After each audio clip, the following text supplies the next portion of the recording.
Tenía una duda de cómo compartir pantalla, no sé si se puede aquí. Isaac, te dejo aquí con el doctor. Ustedes lo apoyan y me voy a la otra sala. Sí, permiso, perfecto. Ok, Sí, pues te dejo con ellos, son los grandotes de casa. Gracias, Irving. Perfecto. Y voy a ver los otros grupos. Bueno. Gracias. Para compartir pantalla, no sé si están en el navegador o está en la aplicación de escritorio. En la aplicación de escritorio. Ahí aparece una bandejita al lado del micrófono Uh-huh. y ahí nada más es darle clic. Ok, abrir bandeja de uso compartido. Sí, justo ahí. ¿Cierto? Ok. Sí. Bueno, entonces al ratito que lo necesite ahí le doy.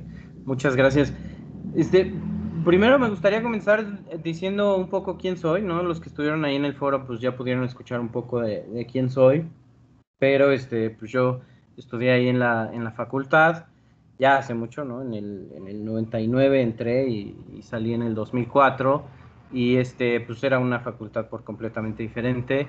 Y bueno, luego hice una maestría, un doctorado y luego en la mitad del camino, ya después del doctorado, del postdoctorado, y ya que estaba bien inmerso en la academia, pues decidí empezar a jugar un poco con otras actividades que también, quizá ahorita ya es más obvio que un físico puede hacerlas, no necesariamente, ¿no?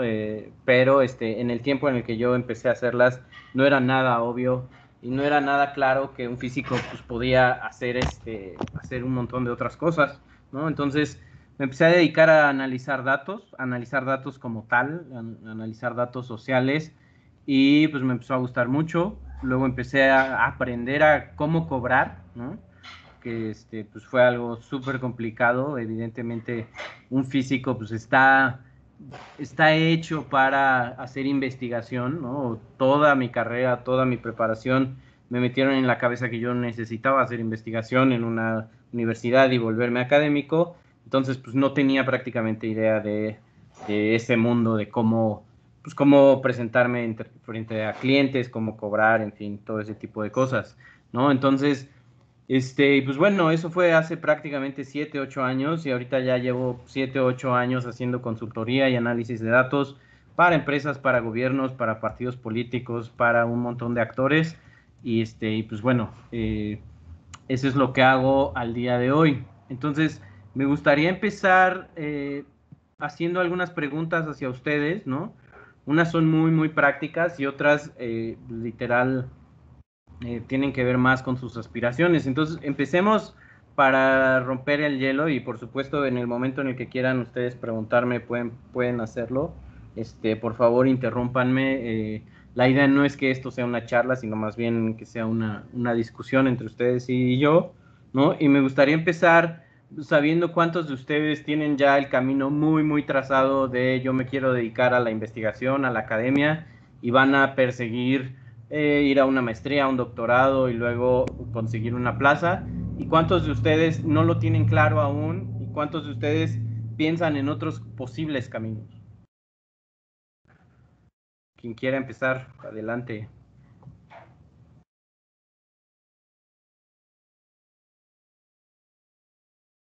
¿Están ahí? Hola, hola. ¿Sí? Bueno, ya que nadie habla, yo vine aquí como de colado un poquito porque, pues bueno, como comentaba sobre nuestros intereses, pues digamos que yo tengo más o menos ya una idea del camino marcado que quisiera seguir.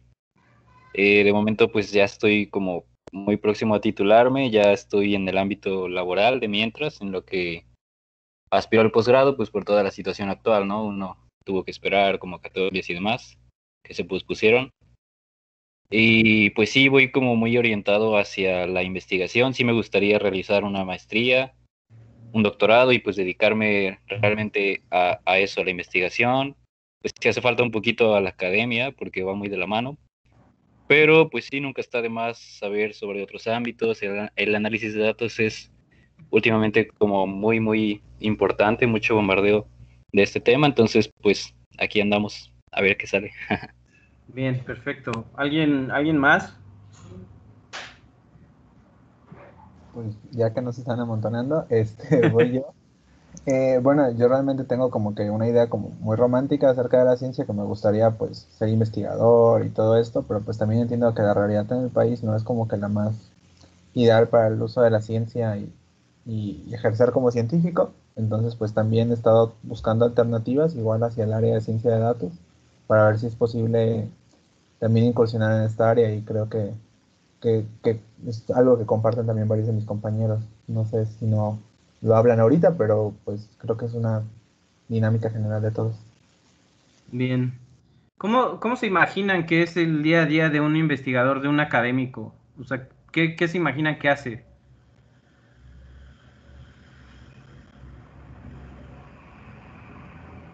¿Alguien? ¿Nadie? Están a punto de salir, tienen que imaginarse algo.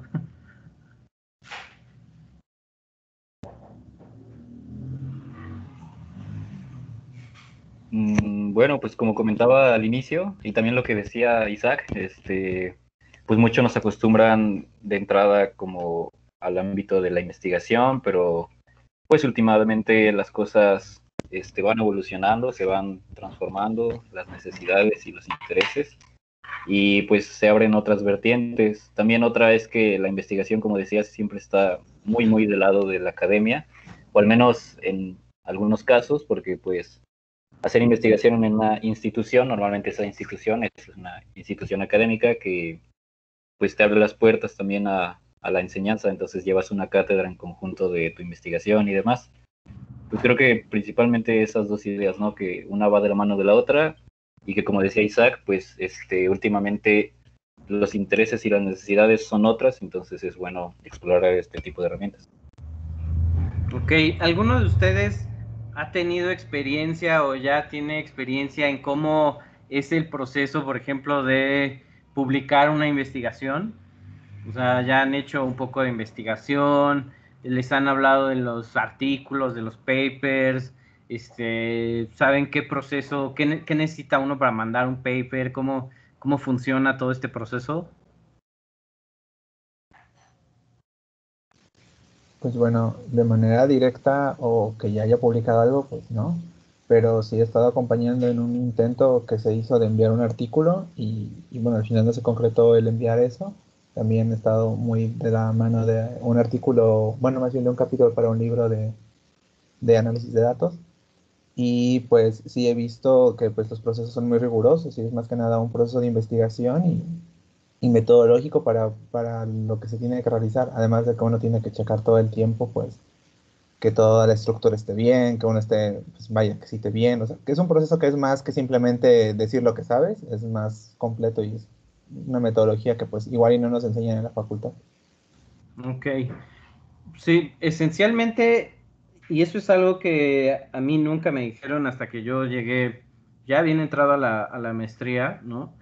El ser académico o el ser investigador implica un montón de otras cosas que no tienen que ver con hacer investigación, ¿no? Y se hablaba en el foro de la semana pasada un poco de esto, ¿no? Implica hacer un montón de proyectos, hablar con gente, mandar artículos, ¿no? La parte en donde casi siempre te tardas más es en escribir el artículo, necesitas saber muy bien escribir en inglés, hay otros, hay entes que se dedican a traducir, por ejemplo, artículos y eso se da mucho en la medicina, los investigadores médicos pagan para que alguien traduzca su artículo a un lenguaje muy, muy hecho para las revistas y para que los publiquen, ¿no? Ya una vez que mandas tu artículo, pues hay todo un proceso de arbitraje, un proceso de refereo, en donde esencialmente otras 2 o 3 personas checan tu artículo sin saber pues quién eres en algunos casos, pero tú que eres el que escribe, pues nunca sabe quién está del otro lado,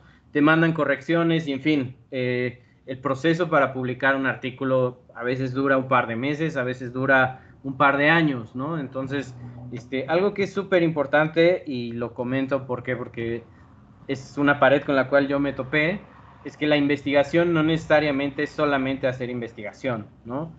Cuando yo estaba en la facultad, la mayor parte de mi tiempo la pasábamos resolviendo problemas, ¿no? Resolvíamos problemas del Goldstein, del Jackson, del Sakurai, no sé qué libros ahorita lleven, pero esencialmente lo que yo sabía de física o lo que yo pensaba que era la física era pues vamos a resolver problemas, ¿no? De eso se trata.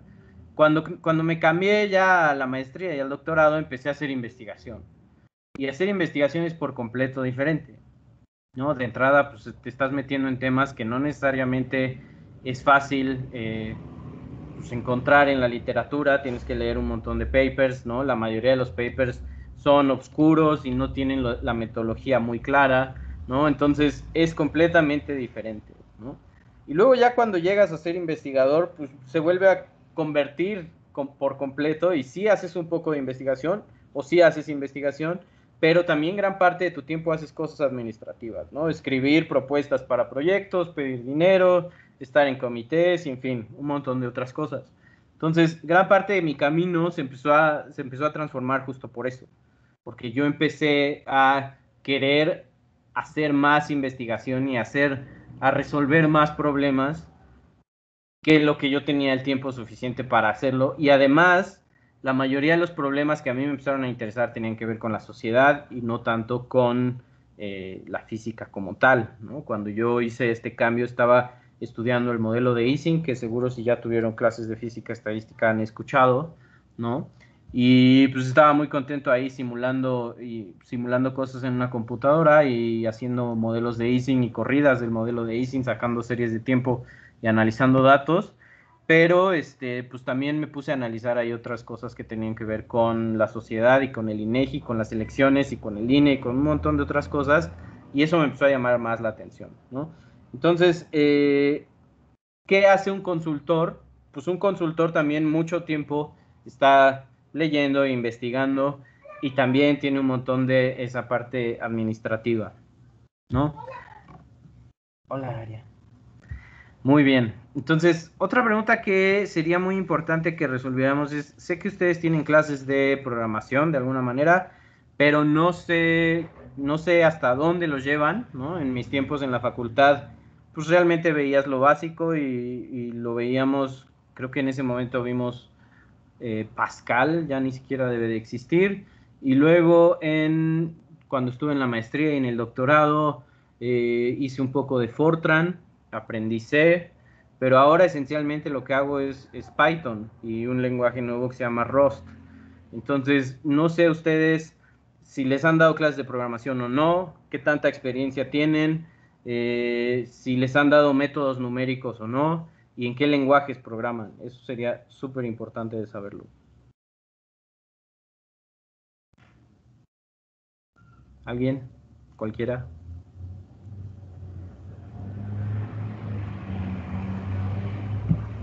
Yo, hola. Pues creo que a lo mejor podría hablar un poco por todos de Ajá. que no nos enseñan tanta, ¿cómo podría decir? No nos enseñan muy a fondo o nos enseñan muy despacio de alguna manera, o sea, no alcanza la capacidad para aprender lo suficiente. Entonces como que nos dejan un poco al aire y nos dejan ahí como que nosotros tenemos que practicar después de eso. Pero en programación científica y en métodos numéricos, por lo regular, lo que manejamos siempre es Python. Ok. Sí.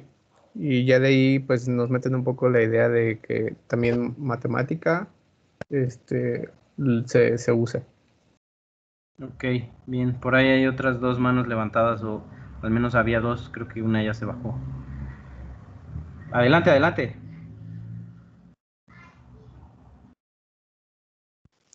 Bueno, yo soy estudiante de, no sé si es décimo, onceavo, no sé ya ni qué onda. Y puedo decir lo mismo que mi compañero, que al inicio, bueno, a nosotros nos enseñó de la Mora, mi profesor, y fue como Python, pero lo más básico de Python. De ahí ahorita estoy en tesis con Montoya haciendo del modelo de Ising y pues básicamente el que me ha enseñado es Carlos Manuel, un estudiante de doctorado creo que es.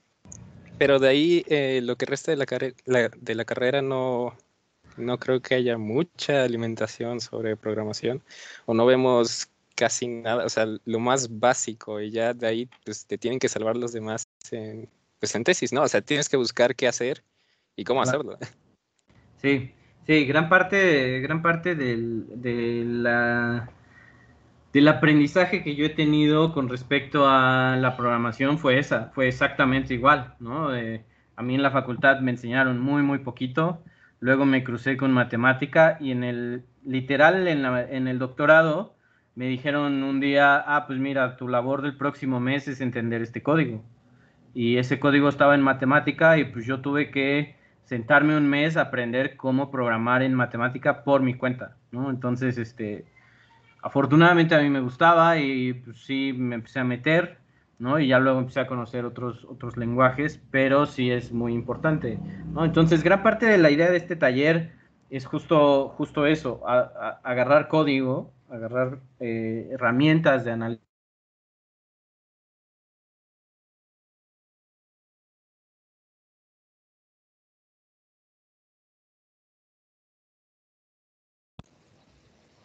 Se perdió la señal.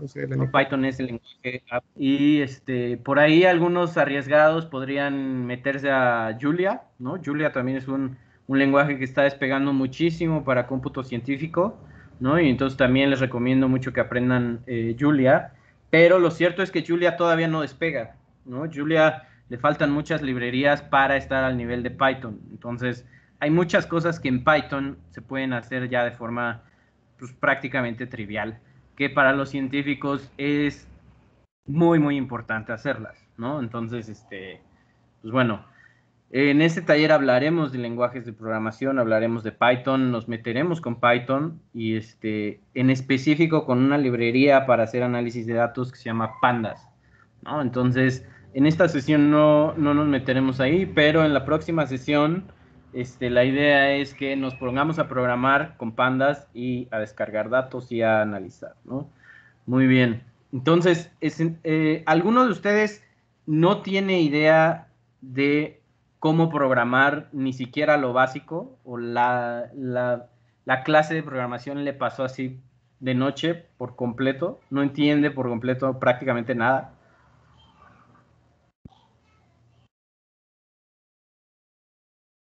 Todos más o menos sabemos que son variables, condicionales, ifs, ese tipo de cosas.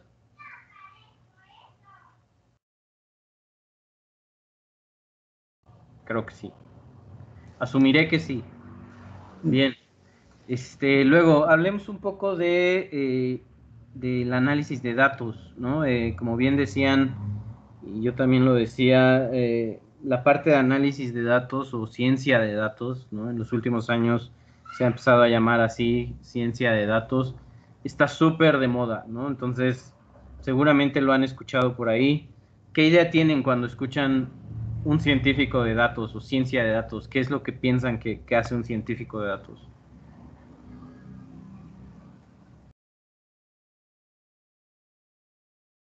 Analizar datos. O sea, en plan, datos de gran cantidad, por ejemplo, pues lo de Ising, ¿no? También de modelos sociales, biológicos, o sea, cosas que precisamente personas de esas carreras, por ejemplo, de biología, de sociología y todo eso, no comprenden muy bien de los números, pues un científico de datos, pues tiene más o menos que hacer equipo con los demás, ¿no? Para dar un entendimiento de qué están viendo, o eso creo. Sí, justamente, ¿no? Seguro todos ustedes han escuchado en algún momento, han leído el término Big Data, ¿no? ¿Qué les dice Big Data? ¿Qué es Big Data?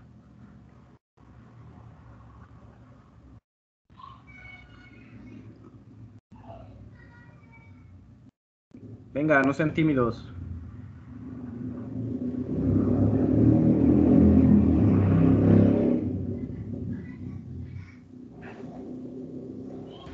Pues suena como manejar bases de datos, pero de gran extensión. ¿Cuánto es gran extensión? ¿Cuánto te imaginas? Millones de datos, bueno, de filas. Millones de registros. Sí. Big Data esencialmente se refiere justo a eso, ¿no? A manejar grandes cantidades de datos, como dice la palabra. Ahora, grandes cantidades de datos implica un montón de cosas, ¿no? Puede ser que yo tenga una gran base de datos en mi computadora, ¿no? De las las bases de datos más grandes que he tenido en mi computadora pesan, yo creo que aproximadamente 15 gigabytes, ¿no? Y entonces eso de alguna manera podría llamarse ya Big Data, pero lo que allá afuera conocen como Big Data no solamente es manejar o analizar grandes datos, sino también grandes datos con grandes técnicas, ¿no? También implica la velocidad. Entonces, cuando hablamos de procesar grandes datos, ¿alguien se imagina cómo es que YouTube, por ejemplo, cuando yo le meto en el buscador una palabra, me sugiere videos? ¿Cuántos videos se imaginan que hay atrás en las bases de datos de YouTube? Miles de millones, billones quizá, ¿no? Entonces, ¿cómo es que YouTube es capaz de sugerirme, cuando yo meto un término de referencia, puede cruzar esa información con mi información de lo que he visto anteriormente y sugerirme prácticamente en milisegundos nuevos videos, ¿no? A final de cuentas, ahí atrás, el proceso que se está llevando atrás es consultar una base de datos que tiene miles de millones de videos y ver cuáles son los óptimos para mi caso, ¿no? Y por supuesto todos conocemos casos en donde esto no funciona realmente bien, ¿no? Muchas veces nos ha pasado que YouTube nos recomienda cosas que nada tienen que ver, o Spotify, ¿no? Nos empieza a poner música que de repente ya no necesariamente es lo que estábamos esperando, pero de cualquier manera, esa idea o ese procesamiento de tengo una base de datos distribuida en un data center, en una bodega llena de servidores con información de videos, ¿cómo es que hacen esa búsqueda? ¿No? Y justo a ese tipo de cosas es a lo que se le llama Big Data, ¿no? A donde yo tengo no solamente una gran base de datos, sino también tengo la necesidad de poder hacer operaciones súper rápidas en esa base de datos, ¿no? Cálculos que no son nada triviales, ¿no? Entonces, todo lo que tiene que ver con data science y con Big Data tiene que ver con eso, con cómo sacamos información valiosa a partir de datos que son pues masivos o que ya empiezan a ser sumamente grandes, ¿no? Entonces, analistas de datos y análisis de datos hay muchísimos y en todos los espectros, ¿no? Y para todos, literal, hay trabajo ahorita y hay gente que está haciendo ese tipo de cosas. Tenemos desde analistas de datos que son expertos en Excel, ¿no? Aunque ustedes no lo crean, ¿no? En bases pequeñas con Excel y saben hacer cálculos muy, muy eficientes y muy, muy interesantes en Excel. Luego hay otro rango en donde los analistas de datos pues ya manejan bases de datos que tienen que ver con quizás cientos de miles, quizás millones de registros. Ya no es en Excel, sino ya es con otras herramientas como Python y otro tipo de formatos, ¿no? Y también existen ya toda la parte que es de la alta industria y de la alta tecnología, en donde pues la gente ya está haciendo lo que llamamos como Big Data, en donde ya es procesamiento de muchísimos registros en tiempos muy, muy rápidos, ¿no? Y que ya son problemas no tanto de qué técnicas utilizo para analizar, sino más bien cómo las utilizo, ¿no? Que es lo que llamamos data engineering o ingeniería de datos, ¿no? Entonces ahí también hay retos súper interesantes. Los primeros científicos de los cuales yo tuve o escuché, los primeros físicos que se empezaron a meter a la ciencia de datos, al menos que yo escuché, fueron compañeros que estaban en Europa, ¿no? Haciendo postdocs y haciendo doctorados y que trabajaban, por ejemplo, en el CERN o en grandes aceleradores, en donde la cantidad de datos que se genera cuando una partícula choca con otra y se genera toda esta cascada de datos, se tienen que procesar súper rápidamente y también en cantidades muy, muy importantes, ¿no? Entonces, toda esa gente que estaba haciendo ciencia y que de alguna manera se vio en el cuello de botella de ahora ya no tengo una manera de conseguir un trabajo, pero tenían una habilidad súper, súper importante en ese momento, que era analizar grandes volúmenes y grandes cantidades de datos, rápidamente un montón de compañías los empezaron a jalar, principalmente Google, ¿no? Entonces, conozco mucha gente que hacía física de partículas, física nuclear, física experimental, y se fueron a Google, ¿no? A estas grandes empresas, simplemente por la habilidad de poder manejar tantos datos al mismo tiempo, ¿no? Entonces, lección número 1, un físico puede empezar a tener un montón de actividad o puede tener un montón de otras actividades en otras industrias simplemente por las habilidades que uno empieza a adquirir, ¿no? Manejar código es súper importante y como ustedes dijeron, y igual me pasó a mí, no necesariamente es algo que te enseñen bien en la carrera, pero sí es algo que tarde o temprano tú aprendes por tu cuenta y empiezas a resolver problemas, ¿no? Métodos numéricos, saber integrar rápidamente, saber resolver problemas, y las matemáticas principalmente es lo que la gente busca allá afuera en un científico de datos. La gente que tiene bien afianzada su álgebra lineal, ¿no? Su cálculo vectorial, ese tipo de cosas, puede hacer un montón de cosas en análisis de datos y en ciencia de datos, porque la mayoría de las técnicas que tienen que ver con análisis de datos ya en cantidades grandes o en cantidades fuertes tienen que ver con álgebra lineal y con manejo de matrices y con reducciones de dimensionalidad, ¿no? Y proyecciones en otros espacios, ¿no? No sé si alguno de ustedes ya se enfrentó ahí al modelo en cuántica, al modelo del átomo de hidrógeno y luego al modelo del átomo de helio, pero esencialmente los trucos para poder resolver ese tipo de modelos es cambiar de base, ¿no? Es proyectar de una base a otra en donde en esa otra base la solución pues de alguna manera es trivial o al menos es más sencilla de encontrarse. Lo mismo se hace todo el tiempo en análisis de datos y en ciencia de datos. Nada más que en ciencia de datos empezamos a tener espacios multidimensionales, ¿no? Con cientos o miles de variables, y entonces uno de los principales problemas es justamente reducir la dimensionalidad a unas coordenadas o a una proyección de coordenadas en donde tenga sentido, ¿no? Por ejemplo, uno de los ejemplos más claros de lo que ha sucedido en este sentido es lo que se llama el procesamiento del lenguaje natural, ¿no? Entonces, la historia va más o menos, como todos más o menos conocemos el Google Translate, ¿no? Entonces, ¿alguno de ustedes no ha traducido nunca nada con Google Translate? Todos lo hemos hecho, ¿no? En algún momento. Y la pregunta sería, ¿cómo funciona? Entonces, Google Translate al principio era una manera de traducir que se basaba por completo en las teorías que habían hecho los científicos en términos de lingüística, ¿no? Y había muchos lingüistas allá atrás, y entonces lo que necesitábamos para alimentar ese modelo esencialmente era pues, nuestro mejor conocimiento de cómo funcionan los lenguajes en general y luego tratar de traducir de uno a otro, ¿no? Y sus resultados, no sé si a ustedes les tocó, creo que son muy pequeños para que les haya tocado, pero Google Translate hace algunos años, hace como 10 años, era literalmente una basura. No era capaz de entender el contexto, no era capaz de darte una traducción que fuera útil prácticamente para nada, ¿no?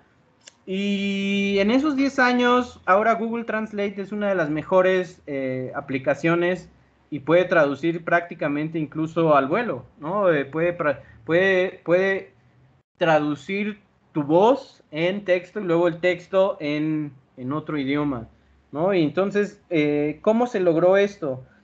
Se logró esencialmente abandonando un poco la idea de que lo que conocemos en términos de lingüística iba a resolver el problema. Y entonces se cambió de paradigma y se empezó a entrenar modelos que ahora llamamos modelos de machine learning, de aprendizaje de máquina, en donde esencialmente lo que sucede es que le damos un montón de datos al sistema, ¿no? Y entonces esperamos que el sistema aprenda cómo resolver un problema, ¿no? En este caso era el problema de cómo traducir, y se alimentó el sistema prácticamente con todo lo que se llama con todo el contenido que está dentro de Google Books, ¿no? Alguna vez, si alguno de ustedes ha buscado un libro en Google, pueden ver cómo del lado derecho les sugiere que si quieres ver un pedazo del libro, y es porque Google en algún momento tenía este proyecto enorme de digitalizar todos los libros, hasta que la gente del copyright pues le paró el carro y le dijo, no, a ver, espérate, tú no puedes tener todos los libros digitales en tu plataforma. Pero sí lograron tener un montón, y sí siguen metiendo libros a Google Books, ya bajo acuerdos comerciales y otro tipo de cosas. Pero esencialmente toda esa información de Google Books la metieron a este sistema, y luego este sistema se hizo buenísimo para traducir, ¿no? Entonces, esencialmente, ¿cómo funciona? La manera en la que lo resolvieron es que justamente cuando tenemos un montón de datos, ¿no? En específico, en este caso del lenguaje, los podemos mapear a un espacio multidimensional, y luego entonces en ese espacio multidimensional podemos encontrar proyecciones que ponen cerca a palabras que semánticamente son muy parecidas, ¿no? Entonces, por ejemplo, perro y gato, en una proyección en ese espacio multidimensional están muy cerca, y también están muy cerca de oso y en fin, y están lejos de auto y de mesa y de ese tipo de cosas. Entonces, de alguna manera, en un espacio multidimensional que nosotros nos inventamos, ¿no? Con cientos de miles de dimensiones, empezamos a buscar proyecciones con pura álgebra lineal para ver qué proyecciones de alguna manera sirven para representar el problema de maneras más eficientes, ¿no? No sé si alguno de ustedes ha escuchado también el término redes neuronales, o si en algún momento se han metido a leer o a programar un poco acerca de redes neuronales, pero esencialmente lo que hace una red neuronal es que es un modelo altamente no lineal, en donde yo tengo un montón de términos no lineales que tratan de ajustar una función, ¿no? Entonces, todo lo que a nosotros nos enseñaron o nos están enseñando en la facultad acerca de matemáticas y matemáticas básicas, pues la gente lo ha empezado a utilizar para resolver problemas que tienen que ver con datos, ¿no? No sé si alguno de ustedes, seguro que sí, en sus cursos de mecánica resolvieron el oscilador armónico, y luego resolvieron el oscilador armónico con un poco de fricción y con no linealidades, y acoplaron con otros osciladores armónicos, y vieron que meterle no linealidad al sistema es algo realmente complicado, ¿no? No sé si en sus cursos de mecánica también les han hablado del caos y del teorema Cam y todo este tipo de cosas, en donde la no linealidad empieza a tener cierto papel, ¿no? Entonces, los físicos nos metemos con la no linealidad muy, muy de ladito, ¿no? Siempre la metemos como un parámetro multiplicando a un término no lineal, ¿no? Y ese parámetro lo tratamos de hacer lo más pequeño posible para entonces ser capaces de controlar la no linealidad que estamos metiendo en el sistema. Pero a final de cuentas, los sistemas que están afuera en el mundo, ¿no? De los cuales podemos recolectar datos, son altamente no lineales, ¿no? Y entonces toda la parte que tiene que ver con redes neuronales, modelos de machine learning, predicción, ya con modelos convolucionales y ese tipo de cosas, lo único que hacen es meter no linealidad en el sistema de forma realmente importante, con un montón de parámetros, y entonces hacer que la computadora, a través de todos los datos que tiene, empiece a resolver y ajustar funciones adentro, ¿no? Muy bien. Ahora hablemos un poco de datos, ¿no? ¿Qué tipo de datos existen y qué tipo de cosas se pueden analizar, qué tipo de cosas se pueden hacer con los datos, ¿no? Entonces, cuando yo estaba en la facultad, con los únicos datos con los que me enfrenté son los datos que salieron del laboratorio, ¿no? Y pues dependiendo de la práctica eran muchos o pocos. A veces era una lista de 50 datos, 100 datos, ¿no? Y usualmente lo que tratábamos de hacer era ajustar un modelo que tenía que ver con la ecuación que estábamos tratando de aprender, ¿no? Y entonces, pues, calculábamos ahí qué tan lejos estaba del modelo, calculábamos el error y reportábamos. Cuando ya entré al doctorado, ya me empecé a cruzar con datos más interesantes, ¿no? Entonces, datos más interesantes en la física. Déjenme, me cambio de lugar porque aquí va a empezar a llover y estoy en un lugar en donde hay una lámina y se va a escuchar terrible. Entonces, me cambio. No es necesario que nos desconectemos.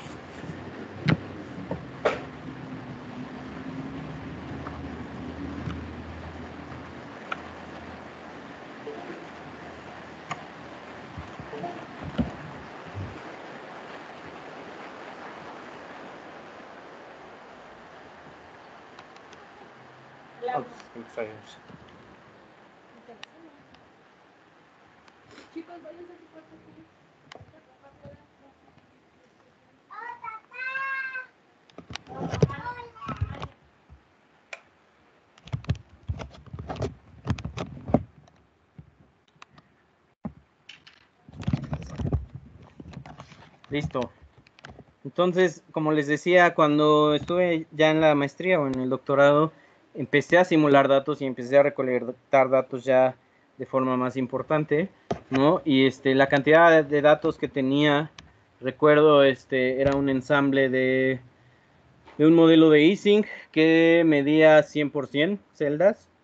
Era pequeño, pero lo corrimos miles de veces para cada una de las temperaturas y corrimos cerca de 100 temperaturas. Entonces ahí ya empecé a utilizar datos de veras, ¿no? Y me empecé a familiarizar con la cantidad de datos. Hay muchos formatos en los que uno puede guardar datos. Los que más son usados es el Excel, ¿no? Muchos datos están en Excel, pero hay otros formatos que son mucho más eficientes para guardar datos. Entonces, hay algo que se llama CSV, ¿no? Y que esencialmente quiere decir Comma Separated Value o datos separados por comas, ¿no? Valores separados por comas. Y entonces es como un Excel, o es un archivo de texto que esencialmente representa una tabla, ¿no? Datos tabulares. También existe algo un poquito más viejito cuando la gente utilizaba Fortran, algo que se llama TSV, que es Tabular Separated Value, ¿no? Datos separados por tabulador.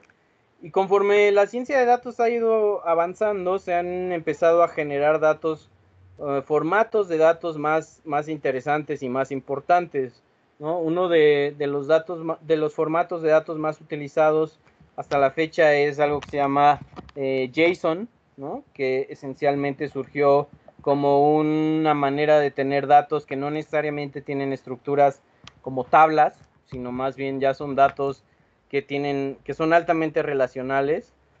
Y pues bueno, hay un montón de cosas guardadas en JSON, ¿no? Existe, por ejemplo, lo que se llama un GeoJSON, en donde se guardan datos geográficos, ¿no? Y existen, en fin, un montón de otros datos. Déjenme compartir ahora sí mi pantalla. ¿Alguien tiene alguna duda hasta ahora? ¿Algún comentario que quiera hacer?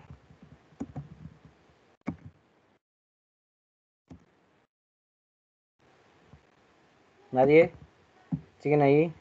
Sí, yo tengo una duda, porque Ujú. usualmente he visto que todo lo que se hace en ciencia de datos, al menos a los niveles que yo he llegado a ver, siempre son datos estáticos, ¿no? Siempre son datos que ya uno tiene guardados, siempre son datos que uno ya tiene, pues o sea, que no está recopilando en tiempo real. Eh, ¿Cuál es el paso o cuál es como la metodología para pasar de modelos que uno tiene en estático a implementarlo en modelos que van a, bueno, en modelos de adquisición de datos? Porque pues de eso no es que yo haya visto en la literatura muchas cosas y es algo que me llama la atención. Sí, es bien interesante. Eso que tú mencionas es justo un problema que se ha empezado a abordar desde hace algunos años, ¿no? ¿Por qué? Porque muchas de las compañías que antes pues, no se metían a la ciencia de datos, ahora sí ya están muy inmersas y esencialmente eso genera datos o la necesidad de analizar datos en tiempo real, ¿no? Entonces, ¿cómo se hace? Esencialmente lo que tenemos ya no es un un pool de datos o una acumulación de datos estáticos, como tú mencionabas, sino más bien ya la metáfora que utilizamos es que tenemos un pipe, ¿no? Un tubo en donde están pasando los datos, y a eso se le llama un streaming de datos streameados, ¿no? Entonces, muy parecido a lo que sucede, por ejemplo, con Netflix cuando tú ves una película, que esencialmente no es que tengas que descargar toda la película a tu computadora y luego la puedas ver, sino más bien te la va pasando por cachitos y tu computadora tiene el software necesario para ir representando cada uno de esos cachitos. Así funciona ahora el análisis de datos ya en términos de Big Data, con streaming de datos. Entonces, hay técnicas bien interesantes para eso. ¿Por qué? Porque, por ejemplo, si yo les pregunto cómo se calcula un promedio, cómo se calcula la varianza, pues ustedes me dicen, pues agarro mis datos, los sumo y luego los divido entre el número de datos, ¿no? O la varianza, pues hago la misma operación, pero pues le resto el promedio al cuadrado y saco la raíz, ¿no? Y ese tipo de cosas. Pero en todos estos cálculos lo que estamos suponiendo es que mis datos están ahí y que yo tengo la capacidad de agarrar todos mis datos y hacer operaciones sobre ellos. Cuando yo tengo streaming de datos ya no sucede eso, porque ya no tengo la capacidad de capturar todos los datos. Y entonces hay técnicas bien interesantes se llama colgarse del pipe, ¿no? Y esencialmente lo que hago es, cuando está el tubo y están pasando los datos todo el tiempo, lo que hago es colgarme del tubo, descargar algunos, hacer análisis ahí al vuelo y luego empezar a reportar, ¿no? Entonces, este tipo de técnicas son bien interesantes y son también complicadas. ¿Por qué? Porque cuando empiezas a hacer streaming de datos, ya nada te dice que tus datos son estacionarios en el tiempo, ¿no? Entonces, muchas de las suposiciones que tú podrías hacer no necesariamente van a ser válidas en términos estadísticos. Ya tus datos no necesariamente son estacionarios, ya no necesariamente tienes ergodicidad y otro tipo de cosas. Entonces, sí empiezas a necesitar tener mucho cuidado con los supuestos estadísticos que estás haciendo, ¿no? Ya no necesariamente es cierto o es válido algo que tú estás suponiendo sobre los datos, pero esencialmente se hace así, ¿no? Está streameando el análisis de los datos y tú te cuelgas. Ahora, es bien interesante y bien importante que cuando tú estás streameando esos datos, la mayoría de los datos no tienen el formato que tú quisieras y no están limpios. Entonces, a ese análisis de datos, además le tienes que agregar una parte de trabajar con datos que llamamos raw o datos crudos, en donde no necesariamente es lo más fácil, ¿no? Siempre que tenemos una base de datos, y ya hablaremos un poquito más adelante de eso, las bases de datos, especialmente nosotros como físicos, las vemos como algo objetivo, ¿no? Como algo que salió de un experimento y que pues esencialmente no tiene sesgos y no tiene errores, pero todas las bases de datos tienen sesgos y tienen un montón de sesgos, especialmente cuando las bases de datos son recolectadas por alguien más, pues tiene sus sesgos, ¿no? Entonces, un ejemplo muy, muy claro es lo que sucede ahora con el COVID y con los datos del COVID, ¿no? Uno podría pensar, pues los datos que reportan en la conferencia de las 7 de la noche, pues son los datos que hay, ¿no? Los datos de los casos que existen. Pero si nos echamos un poquito para atrás y pensamos en el proceso de recolección, pues esencialmente están metidos o involucrados un montón de enfermeras, doctores y gente en laboratorios médicos que está de alguna manera llenando bases de datos. En algunos casos incluso lo hacen con lápiz y papel y luego alguien lo traduce y lo traslada a formatos digitales y luego eso a su vez se recolecta y esto sucede diario. Entonces es de esperarse que esos datos tengan muchísimo, muchísimo error. Y luego además pues está la parte de que no necesariamente estamos capturando a todos los casos, ¿no? Y entonces empieza a haber un montón de detalles que cuyo efecto principal es que te empiezan a quitar certidumbre de lo que tú estás analizando. ¿No? ¿Alguna otra pregunta?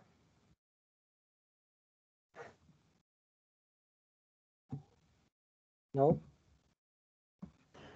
Yo tengo una que creo que va sobre el tema, bueno, más o menos. Y es algo así como su experiencia o su opinión desde el punto de vista laboral.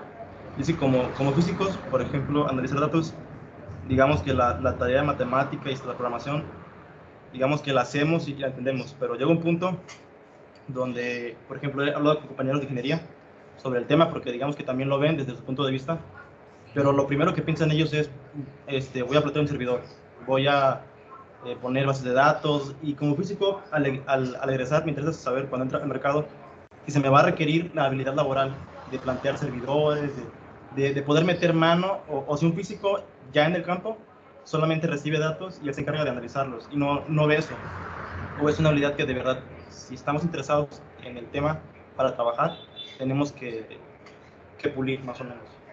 Mira, al principio sí se necesitaba, ¿no? Cuando yo empecé, sí, pues sí necesité aprender cómo montar un servidor, cómo hacer una página web, cómo hacer visualizaciones. Ahora ya no necesariamente ese es el camino, porque ya está muy, muy separada la parte de análisis de datos o ciencia de datos de ingeniería de datos. Los que se dedican realmente a hacer toda esa parte es lo que llaman los ingenieros de datos, ¿no? Y mucha gente de ingeniería se está yendo hacia allá, ¿no? A montar servidores, a montar data lakes, data warehouse, a consumir datos, a procesar datos, pero esencialmente como físico, vaya, si te interesa ese tema y esta parte, pues sí adquieres una habilidad extra, ¿no? Que puedes comerciar en el mercado, ¿no? Yo soy científico de datos y además sé un poco de la parte de ingeniería de datos. Ah, genial, porque a final de cuentas vas a tener que hablar con ingenieros de datos que se dedican justo a eso, a cómo procesar los datos y a cómo guardar los datos y en fin, a toda esa parte. Pero si no pasas por ahí, tampoco hay gran problema.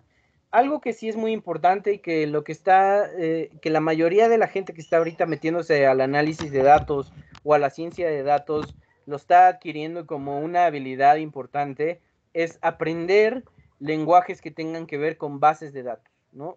Estos lenguajes esencialmente es SQL, ¿no? Postgres, bases de datos no relacionales, MongoDB y ese tipo de cosas. Si tú como científico de datos le pones a tu currículum o adquieres la habilidad de saber bases de datos, la teoría de cómo estructurar bases de datos, lo que se llama SQL, y consumir bases de datos desde SQL, ¿no? Entonces, adquieres una habilidad que todo el mundo allá afuera está tomando por sentado que en unos años vamos a saber todos, ¿no? Y lo cierto es que la mayoría de la gente no la sabe bien. ¿Por qué? Porque es muy diferente saber, yo sé un poco de SQL y puedo consumir datos a partir de una base de datos, a yo sé cómo estructurar y cómo hacer arquitectura de bases de datos, ¿no? Esa es toda la diferencia en si puedo hacer análisis de datos o no sobre una base de datos. Y ese es un gran error que muchas empresas tienen, ¿no? Contratan por ejemplo, a programadores, y entonces estos programadores pues recolectan los datos, hacen código para recolectar estos datos y lo meten en una base de datos. Y luego, cuando tú vas y quieres hacer análisis sobre esa base de datos, imagínate que es una base de datos que tiene 10 millones de registros y tú necesitas sacar el promedio, ¿no? Entonces, calcular el promedio de eso, esencialmente, como funcionan las bases de datos en SQL, es hacer peticiones sobre cada una de las filas. Bueno, el promedio no, el promedio hay otras maneras de hacerlo. Pero cálculos un poco más complicados, necesitas recolectar todos los datos, hacer tu cálculo y luego regresarlo, ¿no? Y eso es súper complicado. Cambiar la visión de esto tiene que ver con la arquitectura de la base de datos. Entonces, yo no necesariamente recomendaría que te metieras a la parte de ingeniería de datos como tal, de montar servidores y todo eso, pero sí que adquirieras un poco de habilidades de bases de datos relacionales como tal, ¿no? Esencialmente SQL y ese tipo de cosas. Si les interesa este mundo y están en la posibilidad de ir a alguna clase o en su semestre acudir a clases en ciencias de computación que tengan que ver con bases de datos, creo que es uno de los mejores ejercicios que pueden hacer, ¿no? Porque sí es una habilidad que cada vez más se está requiriendo. La mayoría de las bases de datos y de los análisis que se hacen ya de forma seria en bases de datos requieren que tu base de datos esté en uno de estos formatos, en SQL y ese tipo de cosas, ¿no? Entonces, pues sí sería importante que en algún momento se lo cruzaran, ¿no? Muy bien. ¿Alguna otra pregunta? Gracias.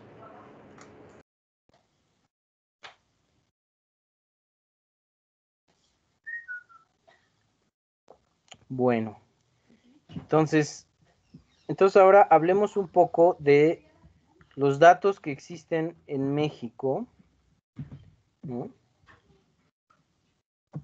Y qué tipo de análisis hay. Y ahora sí creo que voy a compartir pantalla. Entonces díganme si se ve mi pantalla. ¿Ahí la ven? Sí. ¿Cierto? Sí, se ve. Ah, perfecto. Entonces, en México, como bien se mencionó en el foro la semana pasada, tenemos la fortuna de vivir en un país en donde el proceso de recolección de datos y de acumulación de datos ya está muy avanzado, ¿no? Entonces, el INEGI, y también ese es otro campo que conozco a muchos físicos y a muchos matemáticos que terminan trabajando para el INEGI, haciendo datos, haciendo análisis de datos, haciendo estadística para el INEGI, ¿no? Es una gran fuente de empleo y de trabajo. El INEGI desde hace muchos años tiene formas muy rigurosas de obtener datos del país, ¿no? Y de publicarlos. Todos estos datos son abiertos y entonces se publican y entonces sabemos un montón de cosas en términos de datos del país como tal. Entonces, ¿cómo funciona el INEGI en términos institucionales? El INEGI no necesariamente decide qué datos recolecta. El INEGI funciona como un instituto para las demás dependencias que existen en el país. Entonces, si por ejemplo a Zagarpa le interesa saber dónde está cultivado el arroz en México, lo que hace es que no lo investigan ellos, sino más bien levantan una petición al INEGI y el INEGI entonces lo hace, ¿no? Y por supuesto el INEGI le cobra a Zagarpa y entonces, bueno, ahí hay un montón de cosas que tienen que ver con presupuestos, pero esencialmente el INEGI hace todos estos estudios que las otras dependencias necesitan, al menos a nivel federal, ¿no? Entonces, en el INEGI podemos encontrar un montón de bases de datos que tienen que ver con prácticamente todos los temas del país, ¿no? Hace algunos años la página del INEGI no era muy buena y no era muy intuitiva, pero ahora es súper intuitiva porque cambiaron a poner todos los temas que trabajan, ¿no? Entonces, si uno entra a inegi.org.mx, puede así de entrada ver un montón de los temas que existen y entonces ir a cualquiera de esos y empezar a ver qué tipo de datos hay. Entonces, por ejemplo, entremos a agricultura, ganadería y pesca, ¿no? Y entonces, pues aquí podemos ir y desplegar y pues hay un montón de datos, ¿no?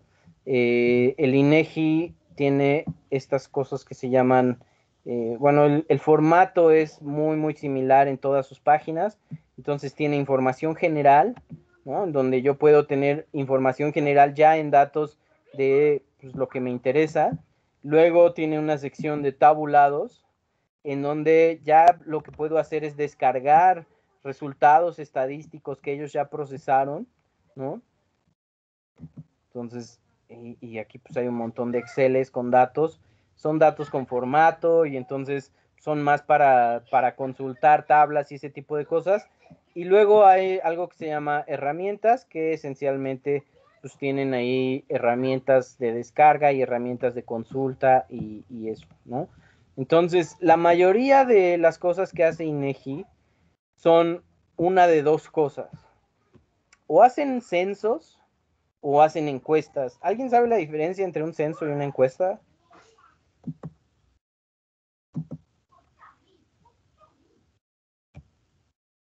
¿Se imaginan la diferencia? ¿A qué les suena censo? ¿Ya fueron a tocar a sus puertas para el censo? Censar Suena como medir, ¿no? Sí. Censar es preguntarle a todo el universo, ¿no? O sea, a todo el universo de personas o de entes, tengo que ir y preguntarles a todos. Entonces, censar es obtener información de prácticamente todos los elementos que tengo. Y encuestar es solamente a una porción de ese universo, ¿no? Solamente a una parte. Entonces, vamos a pensar, por ejemplo, en el censo de población y vivienda que se hace en México. En México y en la mayoría de los países del mundo se hace un censo nacional cada 10 años, ¿no? Entonces, en México hubo uno en el 2000, bueno, ha habido desde 1900, ¿no? 1910, 1920, 1930, pero los que yo puedo recordar es el del 2000, luego el del 2010, y ahorita, antes de que pues, cayera el COVID, estaba llevándose a cabo lo que se llamaba el censo 2020. En un censo, esencialmente lo que se trata es de ir y preguntar a cada una de las casas en México datos de esas personas, ¿no? ¿Qué preguntan? Hay una batería de preguntas, cerca de 250 preguntas que le hacen a cada una de las personas que viven en México, ¿no? Desde cuántos años tiene, qué tipo de educación tiene, en qué nivel educativo va, si sabe o no leer, si tiene rasgos indígenas o no, cuánto ganan en ese hogar, si en su hogar hay piso de tierra o piso de cemento, cuántos focos hay, ¿no? En fin, hay un montón de preguntas que se hacen en el censo, pero la idea es que yo hago preguntas a todo el universo de personas posibles que puede haber en México, ¿no? Entonces, en México actualmente hay cerca de 128 millones de personas. Preguntar a 128 millones de personas, como podrán imaginarse, es una labor titánica, ¿no? Es realmente una labor que requiere meses y cientos de personas haciéndolo. Y además es una labor que requiere muchísimos recursos, ¿no? Es muy, muy caro. Además tiene un montón de problemas, ¿no? Como podrán imaginarse, pues meterse a zonas en donde el narco domina, por ejemplo, a preguntar, pues no necesariamente se puede, ¿no? Se han dado muchos casos en donde encuestadores del INEGI, pues literal, no salen de algunos pueblitos o no salen de algunas zonas porque pues, la gente no confía en ellos y pues, tienen mala fortuna, ¿no? Pero esencialmente el censo es eso, es preguntarle a todos y pues es muy caro, ¿no? Es mucho dinero. Entonces, si nosotros quisiéramos saber, por ejemplo, si a la gente le gusta más la Coca-Cola o la Pepsi, hacer un censo pues requeriría de muchísimo dinero y no necesariamente es la mejor manera. Entonces, ¿qué otra posibilidad existe? Hacer encuestas, ¿no? Y entonces cuando hacemos una encuesta, lo que tratamos de hacer es reducir el número de personas a las cuales le preguntamos cosas, pero no podemos reducirlas pues, de forma así de, pues me agarro la mitad del país y le pregunto nada más a la mitad, o me agarro nada más Veracruz y le pregunto nada más a Veracruz, ¿no? Tenemos que distribuir y hacer representativo nuestra población a la cual encuestamos, ¿no? Y hay métodos para eso. Seguramente ustedes han escuchado este argumento de las encuestas electorales no sirven porque solamente le preguntaron a 1000 personas y con 1000 personas no puedes saber cuál es la preferencia electoral de todo el país, ¿no? Es un argumento que cada que hay elecciones sale por ahí cuando pues las encuestas no le favorecen al candidato de su preferencia o de la preferencia de la persona que está esgrimiendo el argumento. Y lo cierto es que sí se puede, ¿no? Que con 1000 personas es suficiente. Las encuestas electorales tienen otro tipo de problemas, ¿no? Pero esencialmente con 1000 personas podríamos saber cuál es la preferencia electoral de todo el país, ¿no? El problema viene, por supuesto, que esas 1000 personas, o las personas que tengan que ser para hacer representativa nuestra muestra, tienen que ser representativas de todo el país, ¿no? Y entonces ahí es en donde viene el problema. ¿Por qué? Porque para que nosotros tengamos una encuesta representativa, pues necesitaríamos preguntar en lugares que son representativos de prácticamente todo el país, y eso implica que tendríamos que preguntar en zonas en donde, por ejemplo, no hay teléfono, no hay internet, y entonces tendríamos que preguntar sin teléfono y sin internet. Tendríamos que ir a las sierras y ese tipo de lugares, y entonces hacer encuestas ahí también sale muy caro, ¿no? Pero esencialmente las encuestas son maneras que tenemos de obtener información, información gruesa, ¿no? Información de nivel grueso, de ciertas cosas que tienen que ver con el país, ¿no? Si yo quiero, por ejemplo, saber algo a nivel de todo el país, ¿no? Vamos a suponer que yo quiero saber a la gente le gusta más la Coca o la Pepsi, puedo hacer una encuesta. Si a mí me interesa bajar mi nivel de conocimiento a ahora todos los estados, entonces ya empiezo a necesitar más personas, ¿no? Y si ahora me interesa, además de todos los estados, saber cómo se distribuye dentro de cada estado el nivel socioeconómico, entonces necesito más personas. Y si me interesa hacerlo a nivel municipal, necesito más personas, ¿no? Entonces, conforme vamos bajando de nivel o conforme queremos información más precisa, empieza a ser más difícil y más costoso y necesito más personas, necesito encuestar más personas, ¿ok?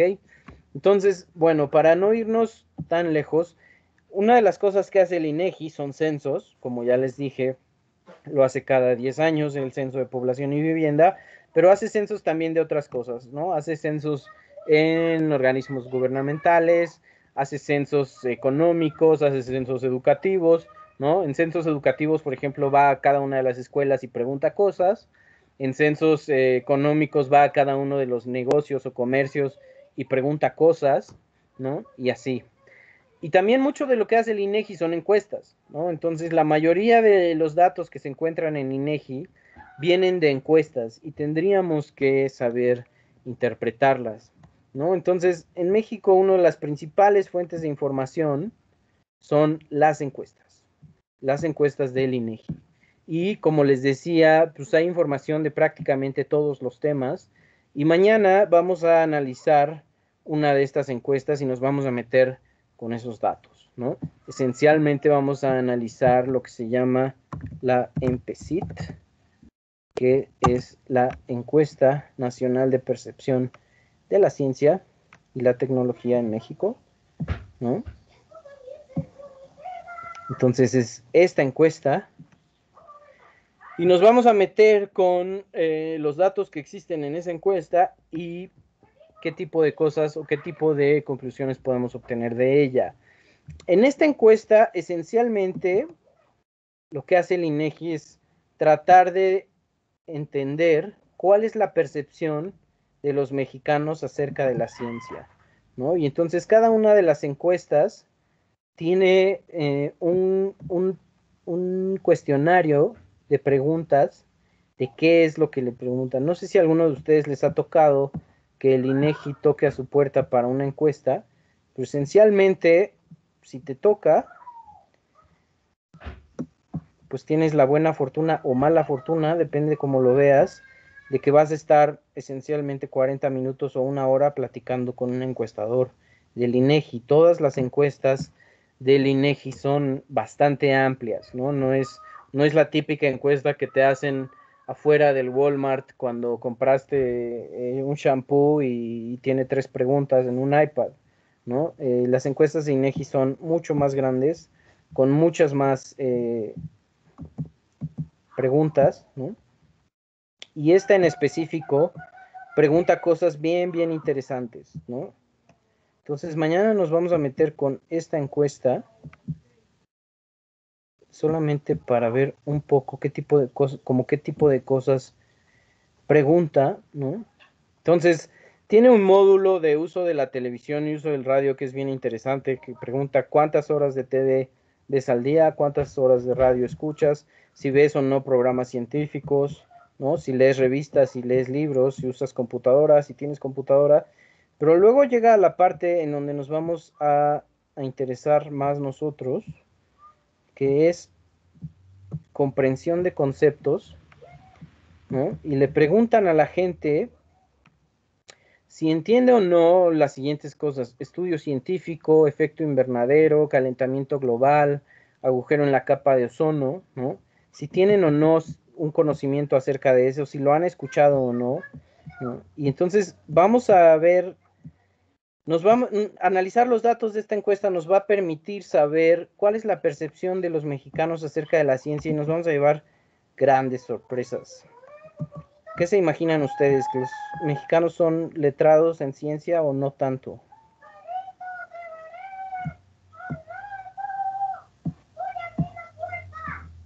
¿Siguen ahí? Sí, yo diría que no tanto. ¿Y ustedes qué tal?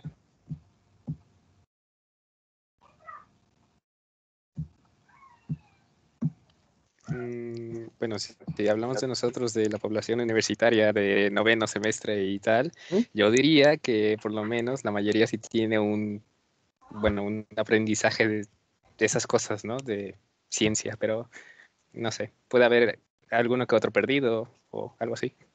Perfecto. También hay un montón de preguntas bien interesantes acerca de cómo se tendría que trabajar la ciencia en este país, ¿no? Si el gobierno debería invertir más o no en investigación científica, si debería haber más gente trabajando en investigación científica, si están mejor calificados los científicos de Estados Unidos, Europa o no, ¿no? Entonces, mañana vamos a meternos de lleno con estos datos y va a estar súper interesante, ¿no? Entonces,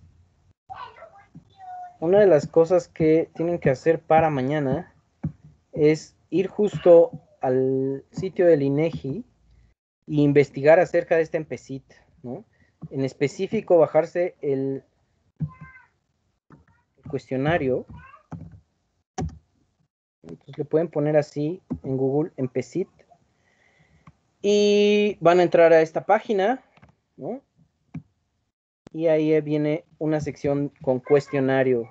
Lo descargan y entonces es un cuestionario enorme y pues denle una checada, no necesariamente lo lean todo, pero sí vean más o menos qué tipo de preguntas hace el INEGI con respecto a esto, ¿no? También, como les decía, el INEGI no actúa por su cuenta, ¿no? Esta encuesta se la mandó a hacer el CONACYT, ¿no? Entonces también, bueno, uno podría decir, no, pero pues bueno, el INEGI es una cosa y el CONACYT dice otras cosas.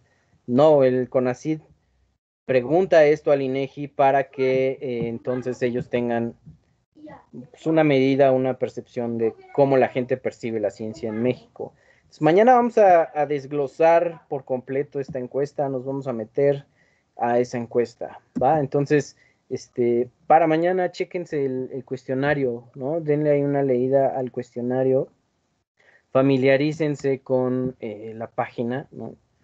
Los más interesados pues se meterán a la parte de tabulados, ¿no? Nosotros nos vamos a concentrar en esto que se llama microdatos. La diferencia de los tabulados, como les decía hace rato, tabulados ya son datos que ya concentró el INEGI de respuestas muy, muy específicas, ¿no? Entonces ya son concentrados estadísticos.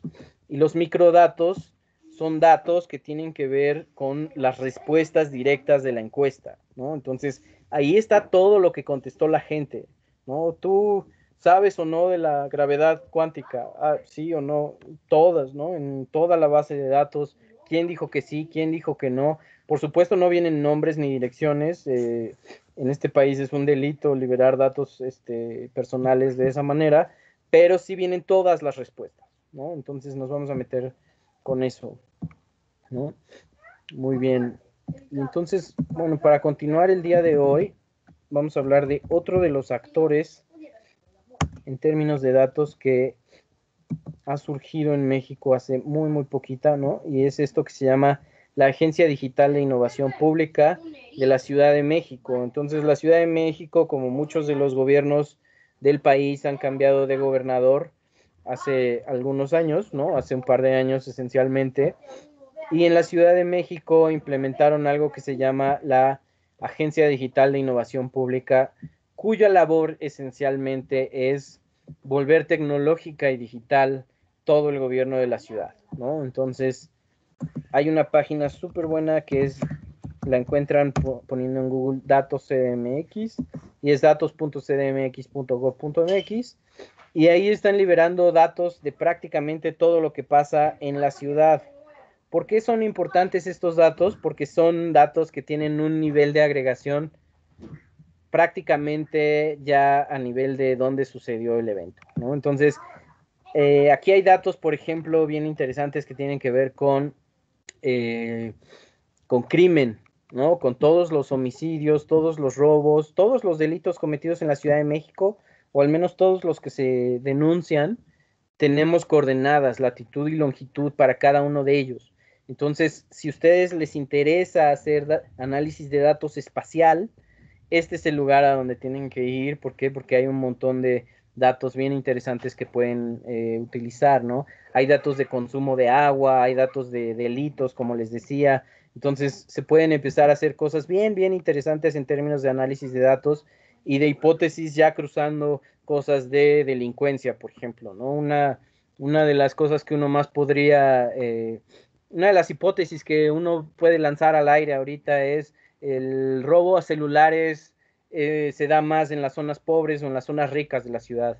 El robo a negocios se da más en las zonas pobres o en las zonas ricas. El robo a casas, habitaciones se da más en las zonas pobres o en las zonas ricas, ¿no? Los homicidios, ese tipo de cosas, ¿se correlaciona con alguna otra cosa o no? ¿No? Entonces, esta página, la página de datos de la Ciudad de México, es una fuente de datos muy, muy interesante, de la cual pueden descargar un montón de bases de datos para hacer ejercicios y para empezar a entrenar sus habilidades de análisis de datos, ya con bases de datos que empiezan a ser interesantes, ¿no? Son bases de datos que ya pesan algunos megas, algunos cientos de megas, ya procesarlas ya no es tan sencillo o tan fácil, ¿no? Entonces ya empieza a haber un montón de retos bien interesantes cuando uno se empieza a meter a estas bases de datos, ¿no? Y justo esto me lleva a un par de cosas. Bueno, primero, terminar de hablar de los datos en México, ¿no? Afortunadamente en el país es uno de los países en el mundo que tienen una ley de transparencia, o lo que llamamos una ley de transparencia. Entonces, ¿qué quiere decir una ley de transparencia? Una ley de transparencia quiere decir que si yo tengo una pregunta, y esto incluye datos, hacia uno de los entes de gobierno, tengo el derecho de hacerlo, de hacer la pregunta, ¿no? Y el gobierno me tiene que contestar esencialmente en 10 días hábiles, ¿no? Entonces, todos los datos que se les ocurran que cualquier ente de gobierno pudiera tener, ustedes tienen el derecho de pedir esa base de datos y de pedir una base de datos que a ustedes les sea útil utilizar, ¿no? En un formato que sea procesable y que ustedes puedan meter en su código y entonces puedan hacer análisis de datos. Y hay un montón de bases de datos que la gente ya ha pedido, ¿no?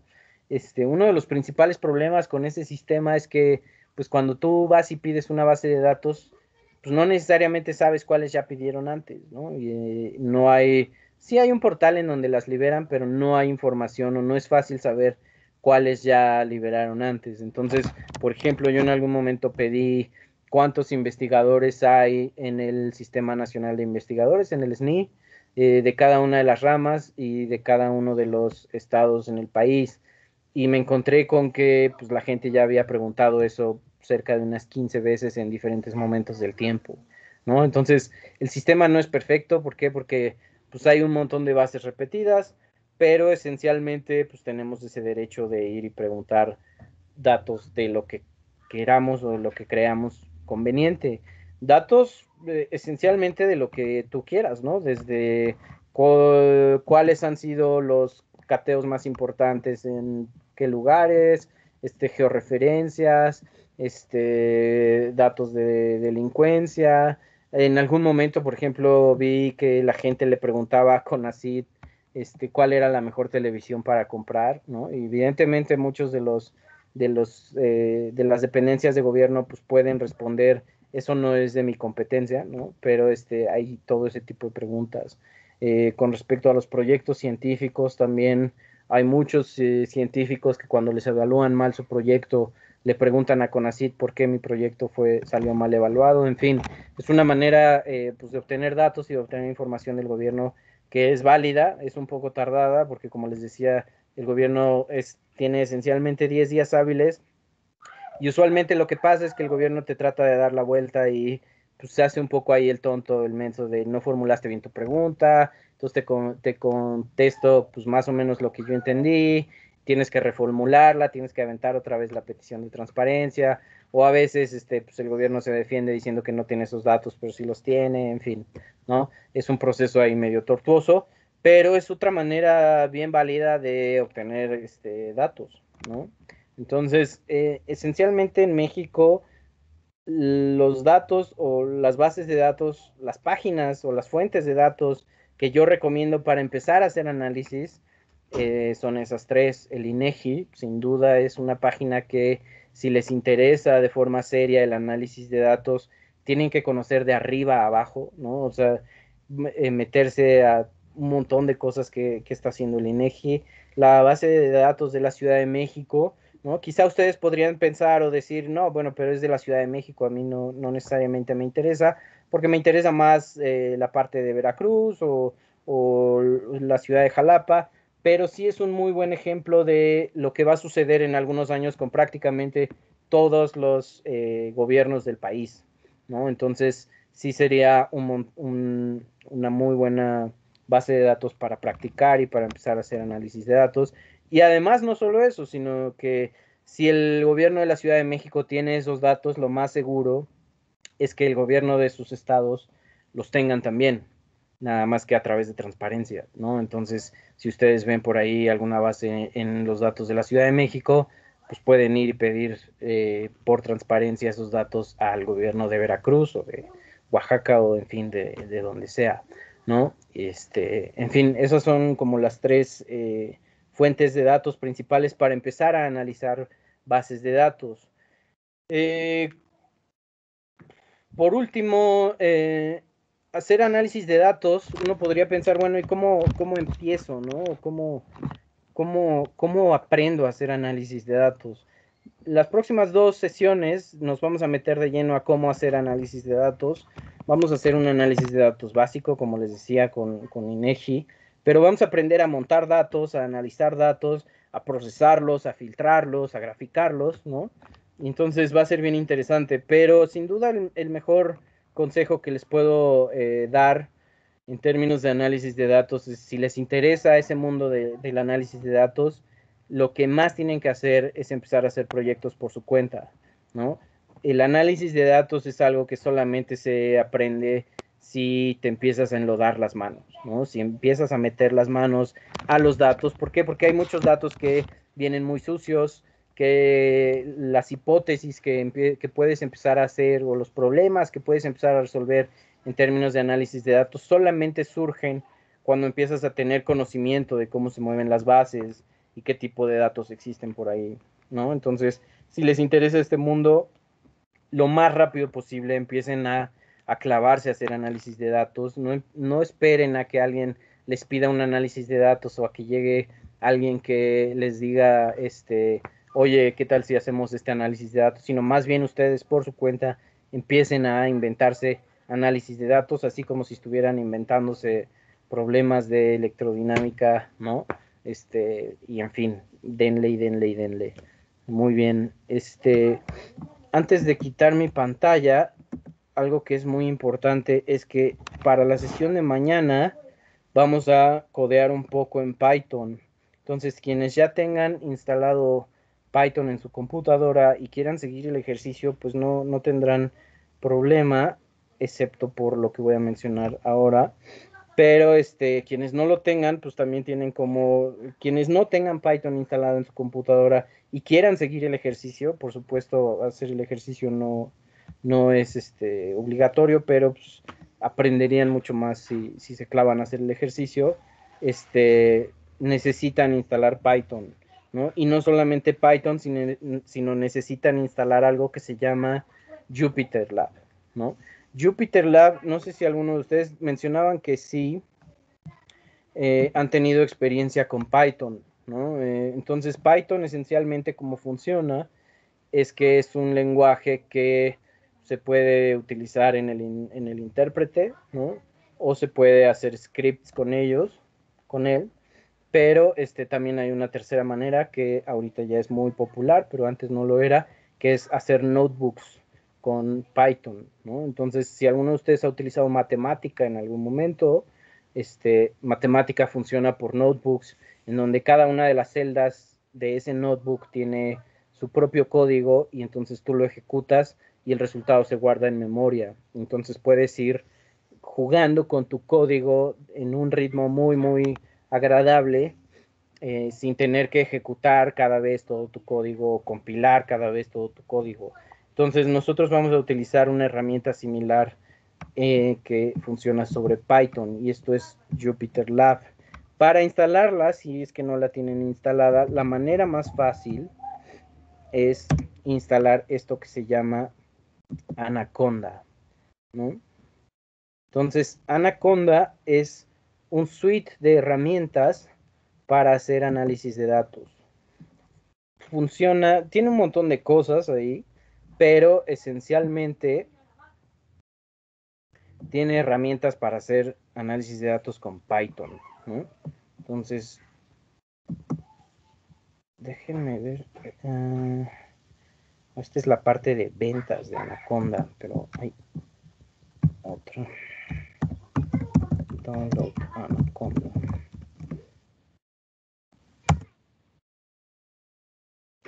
Individual Edition. Entonces en Google buscan Download Anaconda, ¿no? Y entonces, si bien existe una versión de paga de Anaconda, no es necesaria. Pueden ir e instalar la versión gratis de Anaconda. ¿Y qué incluye? Como les decía, tiene un montón de herramientas que instala de jalón en su computadora para poder hacer análisis de datos, ¿no? Nosotros nos interesa tener esto que se llama Jupyter, esto que se llama SciPy, que es una librería de Python para hacer cálculo científico, esto que se llama NumPy, que es una librería de Python para hacer cálculo numérico, esto que se llama Pandas, que es una librería de Python para procesar y analizar datos, y esto que se llama Bokeh, que es para graficar, ¿no? Entonces, al instalar Anaconda, pues ustedes obtendrían prácticamente todo eso, ¿no? Entonces, para ahorrarnos un poco de tiempo para el día de mañana, pues, quienes quieran seguir el ejercicio pueden instalar el día de hoy en la noche pues, Python, ¿no? Anaconda esencialmente. Existe para Linux, para Mac y para Windows, ¿no? Y algo que es importante, ya no pregunta, eso es bueno. Antes, hace algunos meses, Anaconda preguntaba si querías utilizar Python 2 o Python 3, pero como Python 2 ya salió del mercado, ya solamente tienes la opción de usar Python 3, ¿no? Entonces, Pandas y todo eso funciona tanto para Python 2 como para Python 3. Entonces, si alguien ya tiene todo su sistema instalado con Python 2, no hay problema, ¿no? Y si no, pues instalen con Python 3, 3.8, que es lo más nuevecito, ¿no? Entonces, sería importante que instalen Anaconda y que además vayan a la página de INEGI de la MPCIT y lean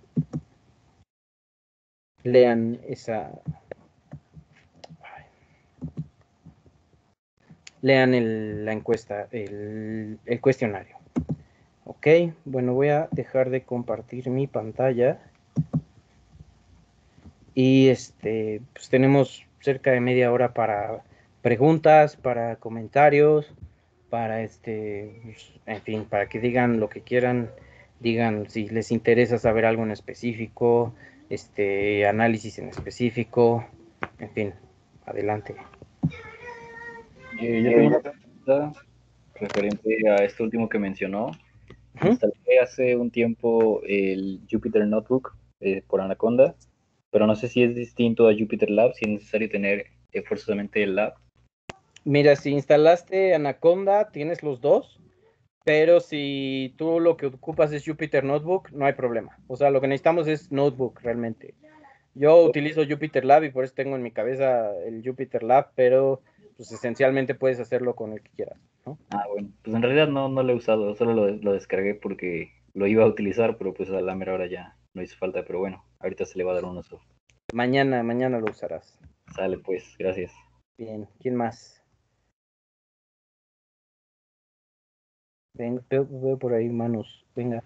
Sí, yo tengo una pregunta relacionada con algo que comentabas en el foro, Ujú. que me llamó la atención sobre a la hora de escribir código. Mencionabas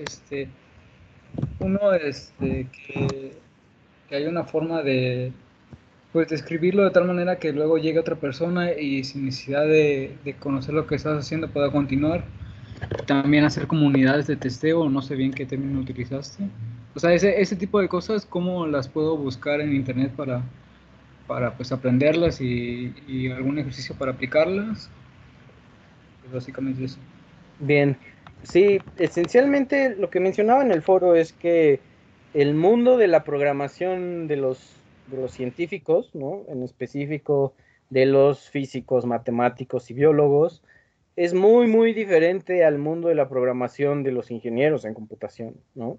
Entonces, no sé cuál ha sido el código más grande que han hecho, pero usualmente los códigos que hacemos los físicos se quedan en unos cuantos cientos de líneas, ¿no? Quizá llegamos a algunos miles, pero no más, ¿no?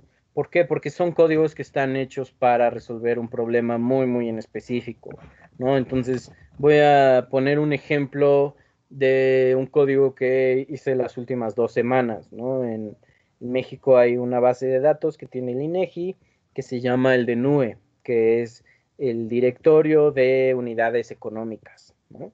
Esencialmente tiene la información de todos los changarritos y todos los negocios que existen en México con su latitud y su longitud, ¿no? Y entonces el cálculo que yo tenía que hacer es algo que vi en un artículo reciente, ¿no? Lo publicó un doctor que se llama César Hidalgo, que es físico y que se dedica a los sistemas complejos, pero que últimamente se ha metido en la parte de economía. De hecho, podemos hablar de ese artículo en la última sesión. Sería muy interesante empezar a meternos a hablar un poco de qué está haciendo la gente en la academia con este tipo de problemas, ¿no? Pero bueno, esencialmente lo que él hizo es determinar un algoritmo para poder agrupar todos estos negocios, ¿no? Y entonces que yo tenga pues agrupaciones de negocios, ¿no? Algo así como sacar las colonias, pero de los negocios, ¿no? Entonces, ese algoritmo esencialmente lo que te pide es calcular distancias entre ellos. Y en México existen cerca de 5 millones de negocios. Entonces, necesitas para cada negocio determinar cuáles son los 2000 más cercanos. Y entonces uno se puede preguntar cómo lo hago. Y pues la manera más fácil o más obvia es, pues para cada negocio voy a empezar a calcular las distancias contra todos los demás y entonces pues, ya empiezo a filtrar y a ver cuáles son, para cada negocio, cuáles son los 2000 más cercanos, ¿no? Pero una vez que tratas de hacerlo no es viable, ¿no? Porque pues, tienes 5 millones contra 5 millones porque necesitas la distancia contra todos, entonces es 5 millones por 5 millones, pues te da un número astronómico que si tú intentas programar algo que calcule esas distancias, pues ya es algo muy, muy, son muchos cálculos, ¿no? Entonces tienes que empezar a meterte al mundo de los algoritmos y un montón de cosas. Cuando ya lo resuelves, pues empiezas a hacer código y te empieza a quedar un código pues algo extenso, ¿no? Pero a final de cuentas resuelves el problema y ya está tu código hecho. Y no sé, supongo que tu código tiene cerca de 2000 líneas. El físico, esencialmente cuando ya resolvió el problema, echas a andar tu código, resuelves, sacas una base de datos o sacas el resultado de tu cálculo, ¿no? Ya sea este problema que les comentaba, o hacer una integral, o en fin, cualquier cosa. Y ya tu código esencialmente pues, funciona para eso y deja de ser útil si es que ya no lo vas a volver a usar, ¿no? Entonces los físicos estamos muy, muy acostumbrados a hacer código que resuelva problemas, pero que no necesariamente va a volverse a usar. Y si tú lo vas a volver a usar, pues tú sabes cómo funciona tu código y entonces si, por ejemplo, ahora quisiera calcular las distancias de los negocios en Europa, pues necesito modificar ahí algunas cosas y quizá me meteré en problemas de entender cómo funcionaba si es que lo veo meses después, pero pues esencialmente es mi código, ¿no? Cuando ya empiezas a hacer análisis de datos de verdad y te metes en la industria de la ciencia de datos, pues son códigos que se están utilizando de forma constante, ¿no? Por ejemplo, lo que decíamos de streamear datos, pues es un código, el código de análisis de datos, de ese streaming de datos, pues es algo que se está ocupando prácticamente todo el tiempo, ¿no? Y que empieza a crecer, empieza a necesitar acoplarse con otros códigos, con otras piezas de software. Entonces, no necesariamente ya es tu código, porque tu código ya necesita saber hablar con otros códigos, y además tu código, pues como tú ya eres un empleado de esa empresa y tú lo desarrollaste quizá, pero en algún momento vas a tener a un compañero científico de datos, o tú vas a ir a otra empresa y alguien se va a quedar con ese código, pues tiene que ser un código que los demás entiendan, ¿no? Entonces, esta parte que siempre los que en clases de programación o que han leído algún libro de programación, siempre comenta tu código y ese tipo de cosas que nos choca por completo y no entendemos como por qué voy a comentar algo que yo estoy haciendo y que yo entiendo perfectamente, empieza a ser mucho más relevante, ¿no? Entonces, cuando el código ya se vuelve lo suficientemente grande, hay gente, la mayoría hacemos lo que se llama código espagueti, que es código que es muy, muy complejo en sí mismo, ¿no? Y hay gente que se especializa, que su especialidad es simplificar código que es complejo. Entonces, por ejemplo, si yo tengo un código que resuelve la integral, una integral elíptica de bla, bla, bla, pero lo hace de una forma muy, muy compleja, vendría alguien a tratar de resolver, de bajar la complejidad y de hacer simple mi código. Y entonces viene la pregunta, ¿esa persona para hacer simple mi código necesitaría saber resolver integrales o no?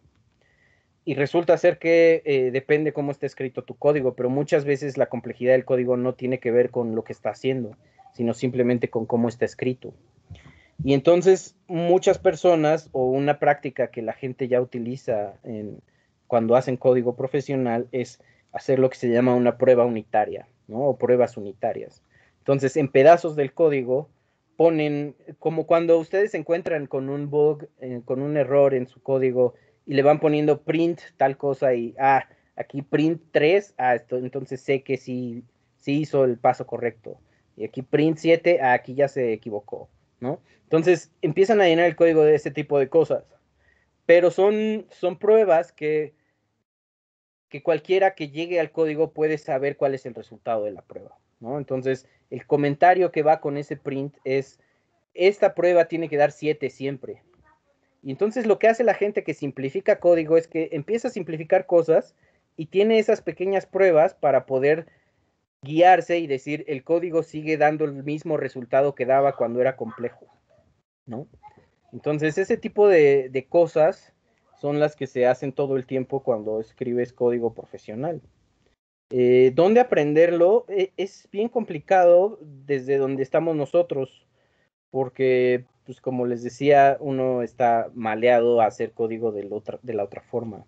Entonces, algo que funciona mucho es empezar a meterse a proyectos que tienen que ver con software libre o software abierto, ¿no?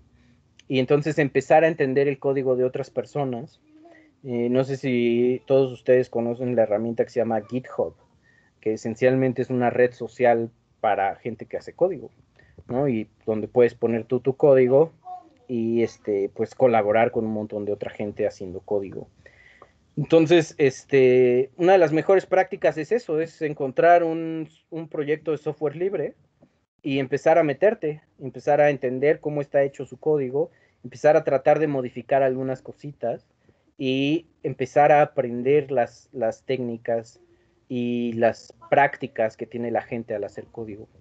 Porque sí es una habilidad que es muy importante si de alguna manera tu intención es hacer ciencia de datos en un lugar en donde pues hay 15 o 20 desarrolladores haciendo la parte de los fierros, ¿no?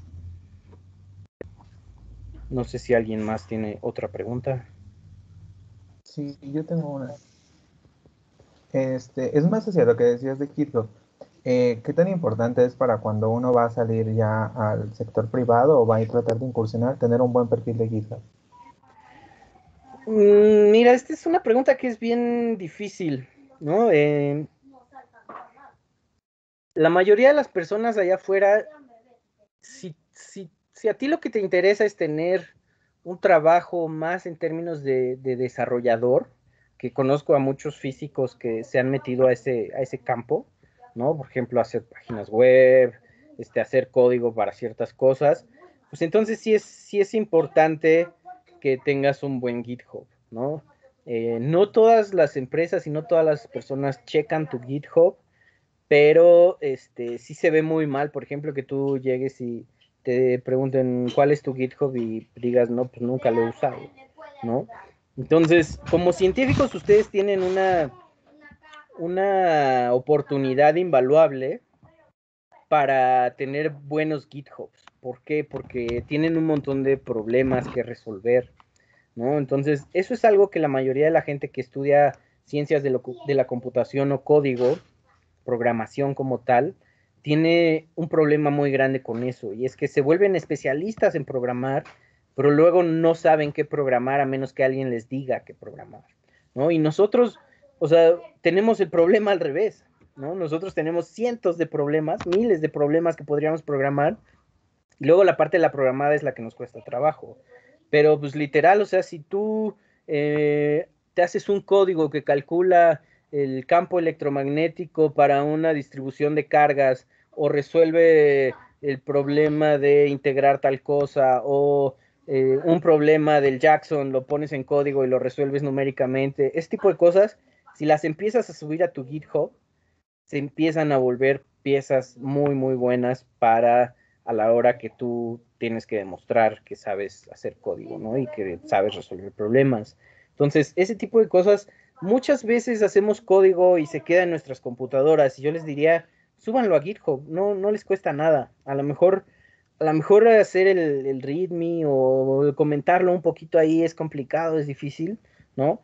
Y luego también la parte de GitHub, la gente está acostumbrada a, bueno, pues si voy a subir algo a GitHub, tengo que hacer commits de cada uno de los pasos. No es necesario tampoco, ¿no? O sea, sí está bien si hacen commits de cada uno de los pasos y eso pues les da pues, el chance de checar su código y si se equivocan, ¿no? Toda la parte de para qué sirve realmente Git. Pero pues pueden subir cualquier proyecto a GitHub, ¿no? De lo que ustedes vayan resolviendo con código y eso es bien importante. ¿Alguien más?